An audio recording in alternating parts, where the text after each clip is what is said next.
Assalamualaikum warahmatullahi wabarakatuh. Perkenalkan, nama saya Feby Valentina dari kelas 12 IPA 2. Pada video kali ini saya akan melakukan praktikum mengenai bioteknologi konvensional, itu dengan membuat keju. Bioteknologi adalah pemanfaatan mikroorganisme untuk menghasilkan suatu produk yang dapat digunakan oleh manusia. Bioteknologi dibagi menjadi dua, yaitu bioteknologi konvensional atau tradisional dan bioteknologi modern. Bioteknologi konvensional adalah bioteknologi yang memanfaatkan organisme secara langsung untuk menghasilkan produk, barang, dan jasa yang bermanfaat bagi manusia melalui proses fermentasi.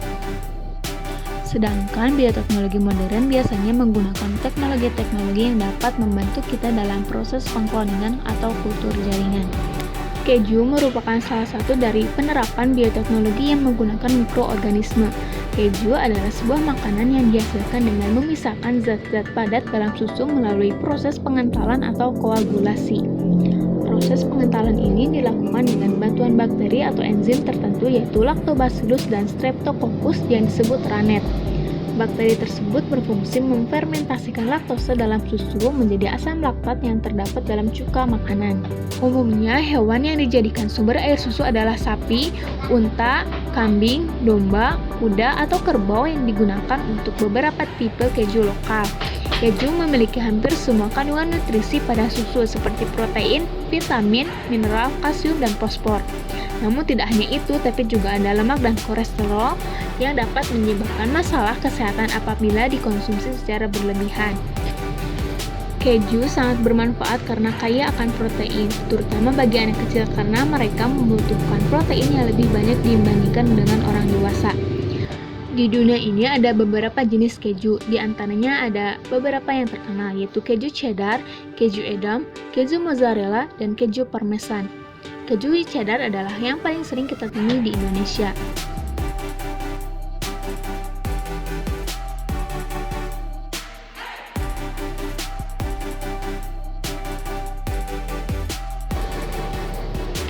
Alat dan bahannya ada sendok, gunting, wadah, panci, kain saringan, 400 ml susu ultramilk, cuka, dan garam. Langkah kerja: pertama, masukkan kurang lebih 400 ml susu ke dalam panci dan panaskan dalam api kecil. Aduk terus hingga mendidih. Kedua, matikan kompor dan masukkan kurang lebih 4 sendok makan ke dalam rebusan susu. Lalu aduk hingga air dadih dan dadih terpisah. Setelah itu, diamkan selama 10 menit.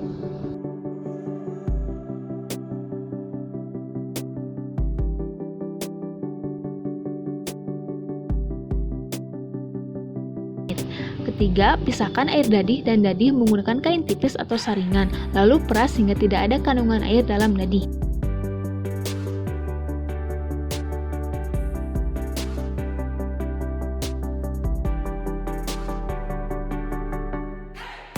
Keempat, tambahkan garam secukupnya dan aduk hingga merata. Terakhir yaitu masukkan dadih ke dalam wadah dan simpan dalam lemari es selama 48 jam.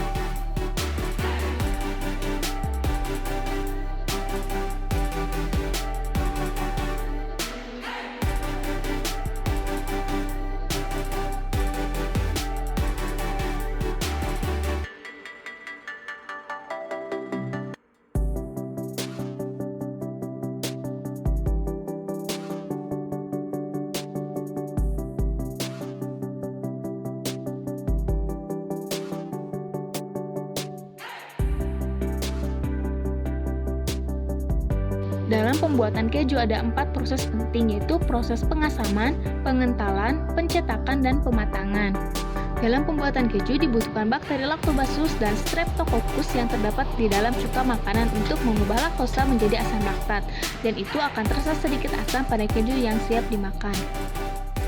Sekian yang dapat saya sampaikan, mohon maaf bila terdapat kesalahan. Wassalamualaikum warahmatullahi wabarakatuh.